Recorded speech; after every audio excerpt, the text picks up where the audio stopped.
प्रकृति के 5 तत्व हैं: पृथ्वी, अग्नि, वायु, आकाश एवं जल। इनसे ही हमारी सृष्टि बनी है। जल प्रकृति का अनमोल उपहार है। पानी पृथ्वी पर सभी जीव जंतुओं के लिए जरूरी है। इसके बिना हम अपने जीवन की कल्पना भी नहीं कर सकते। वर्तमान समय में पीने का पानी बहुत तेजी से कम होता जा रहा है। हमें पानी की उपयोगिता जानकर उसका संरक्षण करके आने वाले कल को बेहतर बनाना है। आजकल पानी का संरक्षण वाटर हार्वेस्टिंग के द्वारा किया जाता है। आज की वीडियो में हम पानी अमृत है पाठ के सभी प्रश्नोत्तर एवं अभ्यास कार्य करेंगे। मौखिक प्रश्नोत्तर। राजस्थानी और उसकी पत्नी की कितनी यात्रा शेष थी? राजस्थानी और उसकी पत्नी की 18 घंटे की यात्रा शेष थी यानी बाकी थी। प्रश्न, पत्नी ने पानी क्यों नहीं पिया? उत्तर, पति को भी बहुत प्यास लगी थी और मशक में बहुत ही थोड़ा पानी था, इसलिए पत्नी ने पानी नहीं पिया। प्रश्न, यह लोक कथा क्या प्रकट करती है? उत्तर, यह लोक कथा राजस्थानी दंपति के आपसी प्यार के साथ साथ पानी के महत्व को भी प्रकट करती है। लिखित प्रश्नोत्तर। राजस्थानी और उसकी पत्नी ने दम क्यों तोड़ दिया?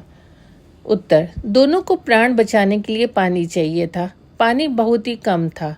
दोनों चाहते थे कि दूसरा पानी पी ले। दोनों में से किसी ने भी पानी नहीं पिया, सो दोनों ने ही दम तोड़ दिया। प्रश्न, पानी को अमृत क्यों कहा गया है? उत्तर, पानी को अमृत कहा गया है क्योंकि इसके बिना कहीं भी जीवन संभव नहीं है। पेड़ पौधों, उद्योगों तथा हमारे दैनिक जीवन के अधिकतर कार्य पानी के बिना संभव ही नहीं है। पानी जीवन दाता है। प्रश्न, हमारे कौन कौन से दैनिक काम पानी की मदद से होते हैं? उत्तर, चाय बनाना, सब्जी धोना, उसे पकाना, आटा गूंदना, बर्तन साफ करना, घर की सफाई, दांत साफ करना, नहाना, कपड़े धोना, पेड़ पौधों को सींचना आदि दैनिक कार्य पानी की मदद से ही किए जाते हैं। प्रश्न, नदियों पर बांध बनाने के क्या क्या लाभ होते हैं? उत्तर, नदियों पर बने बांध बाढ़ के विनाशकारी पानी को रोकते हैं। इस पानी को निर्माण कार्यों में लगाया जाता है।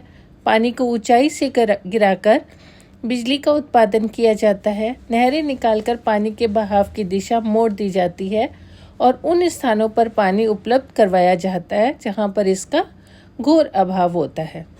प्रश्न, जल व्यर्थ न हो इसके लिए हमें क्या क्या करना चाहिए? उत्तर, जल व्यर्थ न हो इसके लिए हमें जल का इस्तेमाल करते समय सावधान रहना चाहिए और इसे गंदा होने से बचाना चाहिए।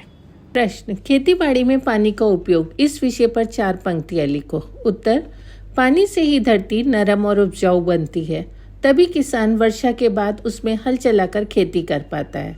हमारे किसान सिंचाई के लिए पूरी तरह वर्षा पर निर्भर है। फसल को बढ़ने और अधिक अन्न के लिए भी पानी की जरूरत होती है। रिक्त स्थान भरो। पहले भारतीय किसान सिंचाई के लिए वर्षा पर निर्भर थे। लगातार पानी न देने से पौधा मुरझा जाएगा। इंदिरा गांधी नहर से राजस्थान को बहुत लाभ पहुंचा। अधिक वन लगाने से पानी रूपी संपदा सुरक्षित होती है। मरुभूमि में चारों ओर रेत होती है। सही उत्तर चुनकर सही का निशान लगाओ। जीवन का अति आवश्यक तत्व कौन सा है? उत्तर, जीवन का अति आवश्यक तत्व पानी है। तरबूज में कितने प्रतिशत पानी होता है? तरबूज में 98% पानी होता है। मूल्य परक प्रश्न, पानी बर्बाद ना हो इसके लिए आप किन किन बातों का ध्यान रखेंगे? उत्तर, छोटी छोटी बातों का ध्यान रखकर पानी की बर्बादी रोकी जा सकती है। जैसे ब्रश करते समय नल खुला ना रखें, नहाने के लिए फव्वारे की जगह बाल्टी का इस्तेमाल करें, नल के नीचे हाथ धोने की बजाय डिब्बे में पानी लेकर हाथ धोना आदि। इन सब छोटी छोटी बातों का ध्यान रख के पानी की बर्बादी को रोका जा सकता है। विराम चिन्ह। विराम का अर्थ होता है ठहरना या रुकना। यह तो हम सब जानते ही हैं कि वाक्य के पूरा हो जाने पर पूर्ण विराम लगता है और जिस वाक्य में प्रश्न पूछा जाए उसके अंत में प्रश्न सूचक चिन्ह क्वेश्चन मार्क लगाया जाता है। इन्हें विराम चिन्ह कहते हैं। अल्प विराम कॉमा का अर्थ है थोड़ा सा रुकना।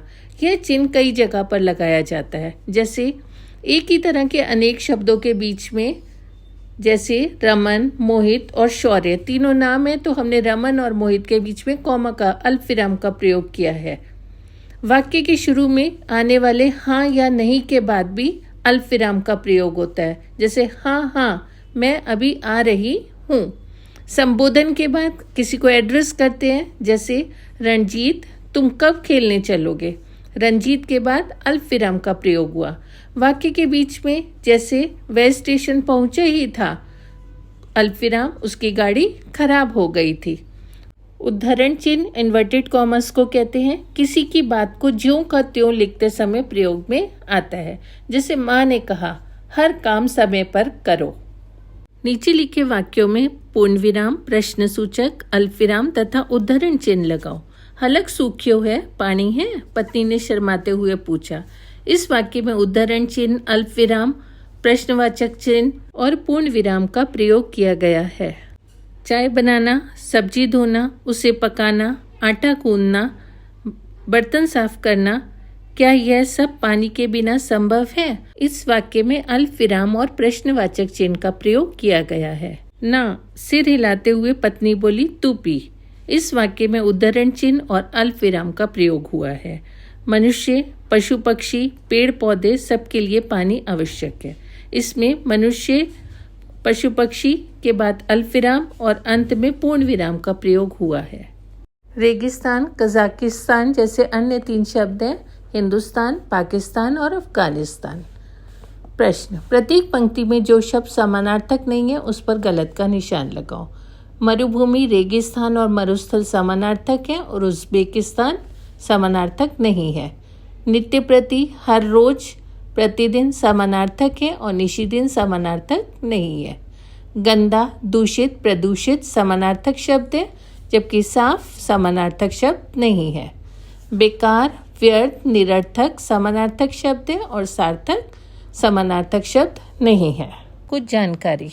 हमारे शरीर से लगभग 1/2 लीटर पानी पसीने के रूप में, 1 लीटर पानी सांस छोड़ने के रूप में और 1.5 लीटर पानी यूरिन के रूप में निकल जाता है। इसीलिए हमें प्यास लगती है। धन्यवाद।